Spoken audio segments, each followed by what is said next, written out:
Hello, welcome to the Stadium Light. James and Phil here. Sunderland 2, Watford 2. Really poor Sunderland performance. I thought, Phil, they could have won it. In the end, haven't equalised. Two really good chances. One from Wilson Isidore, another from Milan Alexic. Strange game. Sunderland's home unbeaten record in the league remains intact though. Yeah, I mean that's something to take from it, but I think, to be honest, I thought Watford were the better team actually. If we're brutally honest, until those last two chances, it was only set pieces that Sunderland actually created, and then both the goals come from set pieces. Obviously, a lot of credit for that has to go to Watford. I thought, particularly on possession, they made it really hard for Sunderland. They were really composed. Sunderland didn't really seem to be able to get that press going. They didn't seem to be able to apply any pressure on the ball. Watford always seemed to have an out ball. Some sloppy play, both to give away the penalty and then to let Watford in straight after half time. And after that, I thought Sunderland were really panicked. I thought everything was rushed, trying to play too many magic balls, just didn't really build any concerted spell of pressure. And if Watford had defended their set pieces properly, they would have got a deserved win. So it's a point on the board, but you have to say that, you know, the last couple of home games, points against Plymouth and Watford, for me, like, I just don't think that's going to be enough for someone to be in the top two. There'll be a lot of twists and turns, don't get me wrong. It's still all to play for, but it feels like two really costly home results. I felt Watford were really physical generally throughout the game, especially in the middle. It's an easy place to look, but obviously Job missed the game because of an injury. Salis Abdul Samed came in, although he did very well against Middlesbrough when he came on in that game.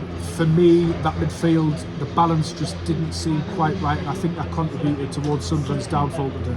Yeah, I thought that, to be brutally honest, I thought Sunderland carried a lot of players today, and we're not used to saying that this season. Whether it was fatigue, whether it's a dip in form, I'm not quite sure. I agree with you. I thought Solis did some nice things early on. There was a lovely pass to Roberts, but it didn't quite work. I don't think Rig had his best game today, to be honest. I thought he struggled to hold the ball. I think you could say the same about Roberts. Lefebvre did some really good stuff and some not so good stuff, which obviously we're not used to seeing from him. Isidore not at his best. I thought there's very few players really. I thought Daniel did okay. I thought Luke O'Nien had a decent game. Cirkin not at his best. It just wasn't Sunderland's day to day. I think there's very few who will think that they've produced sort of their best today.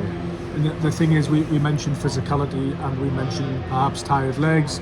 Perhaps Sunderland are a little bit tired mentally.